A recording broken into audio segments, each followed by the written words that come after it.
Good morning ಎಲ್ರಿಗೂ. ಇವತ್ತು ದೊಡ್ಡಬಳ್ಳಾಪುರದ ಹತ್ರ ಇರೋ ಘಾಟಿ ಸುಬ್ರಹ್ಮಣ್ಯ ಟೆಂಪಲ್ ಹತ್ರ ಹೋಗಿದ್ದು. ಏನಪ್ಪ ಹೋಗಿದ್ದು ರೀಸನ್ ಅಂದರೆ, ಒಂದು ಹಸು ತೊಗೋಬೇಕಾಯಿತು ಥರ ಹೋಗಿದ್ದು. ನೋಡಿ, ಇದು ಬಂದ್ಬಿಟ್ಟು ಎಚ್ ಆಫ್ ತಳಿ 30+ ಕರೀತೆ ಅಂತ ಹೇಳಿದ್ದಾರೆ. 1,10,000 ವ್ಯಾಪಾರ ಕೂಡ ಹೇಳ್ತಾ ಇದ್ದಾರೆ. ಫೈನಲಿ ವ್ಯಾಪಾರ ಎಲ್ಲ ಮುಗಿಸ್ಕೊಂಡು ಹಸು ನಮ್ಮದು ಅಂತ ಮಾಡ್ಕೊಂಡು ಒಂದು ಸ್ವಲ್ಪ ಅಡ್ವಾನ್ಸ್ ಕೊಟ್ಟು 90,000 ವ್ಯಾಪಾರ ಆಯಿತು. ಬಂದು ಹಾಕ್ಕೊಂಡು ಹೋಗ್ತೀವಿ ಅಂದ್ಬಿಟ್ಟು ಮನೆ ಕಡೆ ಬಂದು ಮನೆ ಹತ್ರ ಬಂದಮೇಲೆ ಅಡಿಕೆ ಗಿಡಕ್ಕೆ ಸ್ಲರಿನ ರೆಡಿ ಮಾಡಬೇಕಾಯಿತು. 1,000 ಲೀಟ್ರ್ ಡ್ರಮ್ಗೆ ಒಂದು 200 kg ಸಗಣಿ ಹಾಕಿ ಕಲಿಸ್ಕೊಂಡಿದ್ದೆ. ಡಾಕ್ಟರ್ ಸಾಯಿಲ್ ಅವ್ರದ್ದು ಸ್ಲರಿ ಎನ್ರಿಚರ್ನ ಒಂದು 2 ಲೀಟ್ರ್ ಬಳಸ್ಕೊಂಡಿದ್ದೆ.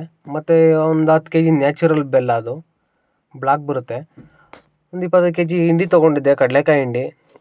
ಏನಪ್ಪ ಅಂದರೆ 1 ವೀಕ್ ಬ್ಯಾಕ್ ಆಲ್ರೆಡಿ ಡಾಕ್ಟರ್ ಸಾಯಿಲ್ನ 1,600 ಲೀಟ್ರ್ ಕಳಿಸ್ಕೊಂಡು 600 ಗಿಡಕ್ಕೆ ಬಿಟ್ಟಿದ್ದೆ. ಅಲ್ಲಿ ಎಲ್ಲ ಮಿಕ್ಸ್ ಮಾಡ್ಕೊಂಡ್ಮೇಲೆ ಈ ಥರ ಕಾಣಿಸ್ತಾ ಇತ್ತು.